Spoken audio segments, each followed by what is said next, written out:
오늘도 교회에 나오신 여러분 환영하고 축복합니다. 하나님의 은혜가 충만한 이 아침 되고 또 오늘 하루 될 수 있기를 간절히 소원합니다.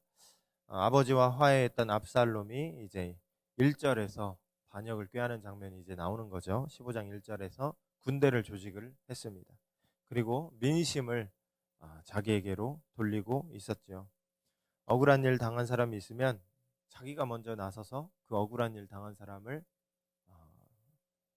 그 얘기를 들어주고 그 어려움을 해결해 줌으로써 백성들의 마음을 산 것입니다.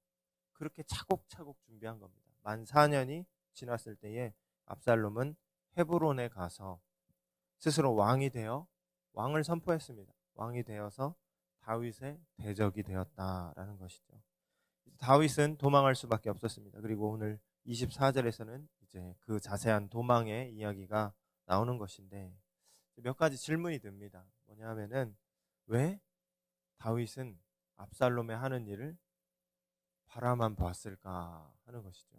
왜 다윗은 압살롬의 하는 일을 바라만 봤을까? 15장 1절에 보면은 압살롬이 군대를 모으고 있었습니다. 군대 모으는 일을 은밀히 할 수 있을까요?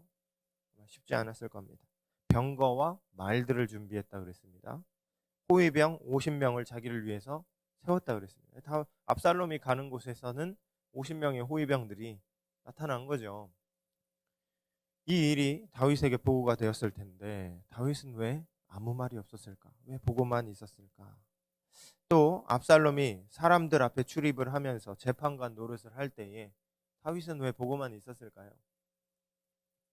일반적으로 민사재판은 이스라엘에서 어디에서 일어났냐면 성문 앞에서 이루어졌습니다. 성문 앞이면 모든 사람들이 오가고 사실은 거기에 마을의 장로들이 모여있는 곳이었거든요. 거기에서 장로들과 함께 일의 시시비비를 가리고 판결을 하는 것이 그들의 문화였는데, 그런데 압살롬이 거기에 늘 출입을 합니다. 거기에서 재판관 노릇을 하고 있습니다. 만약 그렇다면은 4년 동안 했던 압살롬의 이 일을 다윗이 몰랐을까요? 들었지 않겠습니까? 그런데 왜 다윗은 그 일을 보고만 있었을까? 이런 질문이 드는 거죠. 또 하나 궁금한 점이 뭐냐 하면 우리가 읽은 본문 바로 앞에 나오는 말씀인데 16절 말씀에 보면은 이제 피난을 준비하는 다윗이 후궁 10명을 왕궁에 남겨서 왕궁을 지키게 했다라고 했습니다. 군사를 남긴 게 아니고 후궁 10명을 남겼습니다. 그리고 그들로 하여금 왕궁을 지키게 했다는 거죠. 이해가 안 됩니다. 왜 무력이 없는 후궁 10명을 거기에 남겨두고 왕궁을 지키게 했을까? 오늘 본문 전후의 상황을 두고 가만히 생각해 보면 이런 질문들이 자연스럽게 떠오르게 되는 것입니다. 성경은 안타깝게도 왜 이렇게 했는가, 다윗이 왜 이렇게 했는가에 대한 자세한 이야기를 해주고 있지 않아서 우리가 사실은 정확히 그 행동의 이유를 알 수가 없습니다. 그러나 이 전후 상황을 두고 살펴본다면 아마도 그 이유는 12장에 나오는 하나님께서 하셨던 징계의 말씀에 다윗의 행동의 이유가 있지 않는가 하는 생각이 듭니다. 이 12장에 무슨 얘기가 나오냐 하면은 다윗이 우리아의 아내 바세바를 범하고 또 우리아를 전쟁터에 보내서 죽게 했을 때 그때 하나님이 나타나셔서 나단 선지자를 통하여서 말씀하셨죠. 말씀하셔서 다윗의 죄를 깨닫게 하시고 다윗을 징계하겠다라는 그 말씀을 들려주신 그 대목이 12장에 나오는 것입니다. 그때 하나님이 이렇게 말씀하십니다. 내가 여호와의 말씀을 업신여기고 나보기에 악을 행하였느냐. 내가 칼로 햇사람 우리아를 치되 암몬 자손의 칼로 죽이고 그의 아내를 빼앗아 내 아내를 삼았도다. 이제 내가 나를 업신여기고 햇사람 우리아의 아내를 빼앗아 내 아내로 삼았은즉 칼이 내 집에서 영원토록 떠나지 아니하리라.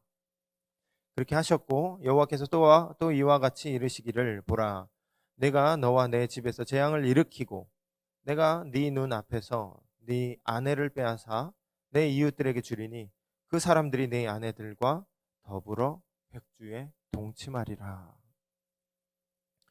다윗은 아마 이 말씀을 염두에 두고 있지 않았을까 싶습니다.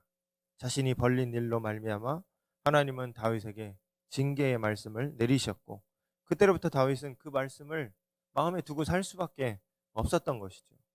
그래서 지난 몇 년간 자식들 간에 벌어졌던 이 일에 대해서 다윗은 침묵할 수밖에 없었고, 또 오늘 말씀에서 압살롬의 하는 일을 보고 있으면서도 압살롬을 막아설 수가 없었고, 또 압살롬을 피해서 피난길을 떠날 때에도 싸울 수 없는 10명의 후궁들을 왕궁에 남겨둔 것도 아마 이 말씀을 마음에 염두에 두고 있었지 않았을까 하는 생각이 드는 것입니다. 어쩌면은 죄책감이 또 그의 마음을 주장하고 있었지 않나 하는 생각이 듭니다. 여러분, 다윗이 그 아들 암논이 있잖아요. 암논이 다말을 강간했지 않았습니까? 자기 자식들 간에 그런 일이 벌어졌습니다. 그런 일이 일어났을 때 다윗이 해야 했던 일은 암논을 제대로 심판하는 일이었습니다. 암논을 심판해야 했습니다. 근데 왜 암논을 심판하지 않았습니까?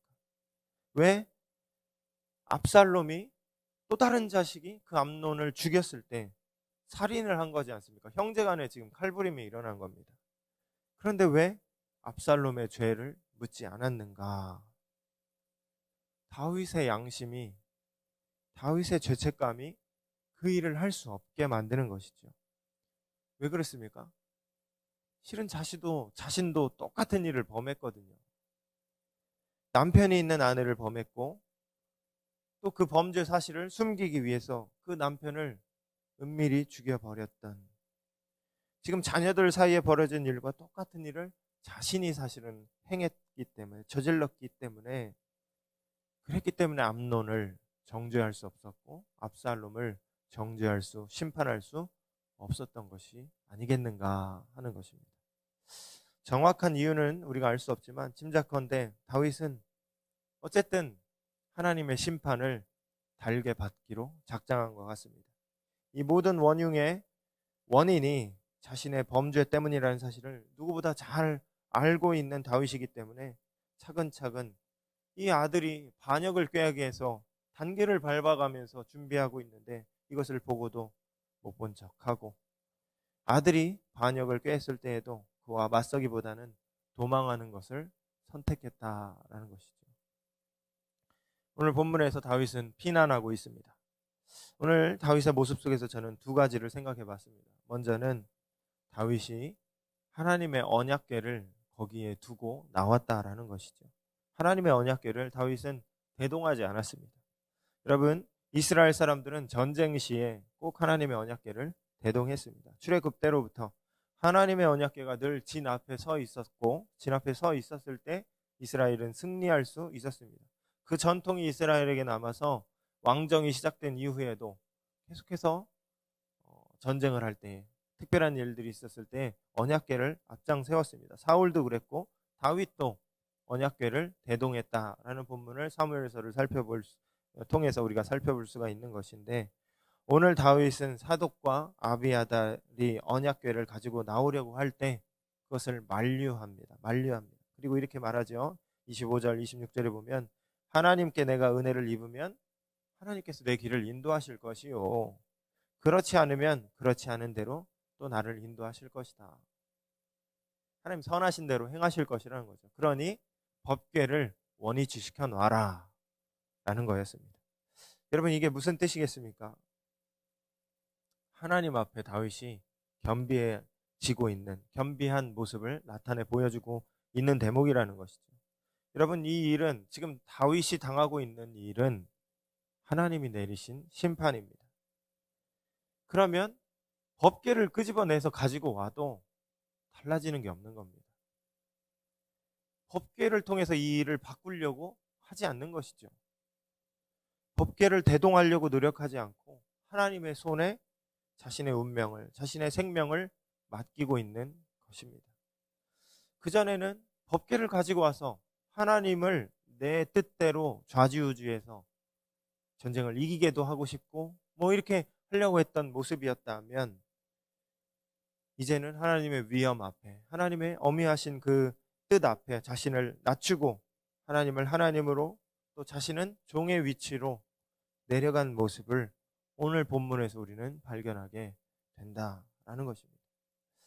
또 하나 살펴볼 수 있는 대목은 이제 피난길에서 다윗이 지혜롭게 행동하고 있다라는 것을 살펴볼 수가 있습니다.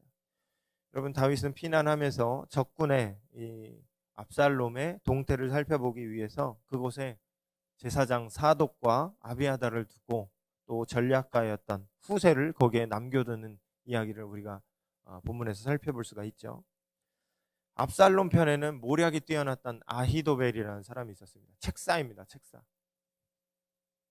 근데 그의 지혜를 간파하고 그의 지혜를 허물어뜨릴 수 있는 사람을 후세로 정하고 후세를 예루살렘에 머물 수 있게 다윗이 지혜를 마련했다는 것이죠. 그리고 그 후세에 하는 행동들 또 압살롬 편에서 이루어지는 일들을 이제 보고받기 위해서 연락통으로 사독과 아비아달을 거기에 두었다. 그의 자식들을 거기에 두었다라는 내용을 우리가 살펴볼 수가 있는 것입니다.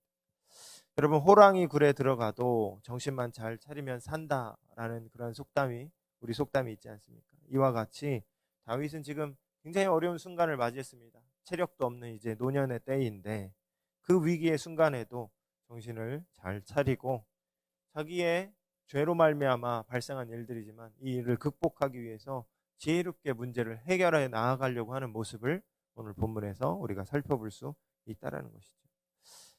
여러분, 정리합니다. 오늘 말씀에서 우리는 위기의 순간을 맞이한 다윗을 보게 됩니다. 다윗 자신이 자초한 일이었습니다. 원흉이 자기에게 있었습니다. 그랬기 때문에 뉘우치는 마음으로 이 문제를 다윗은 대하고 있습니다. 하나님께 죄스러운 마음으로 또 겸손한 마음으로 하나님 말씀하신 그때의 죄의 대가 그것을 감당하고 치르려고 하는 다윗의 모습을 우리가 발견하게 된다는 것이죠. 또 다윗은 지혜롭게 행동했습니다. 자기가 잘못한 일이라 할지라도 하나님 징계의 말씀을 하셨다 할지라도 아직 다윗을 하나님이 죽이시지 않았습니다.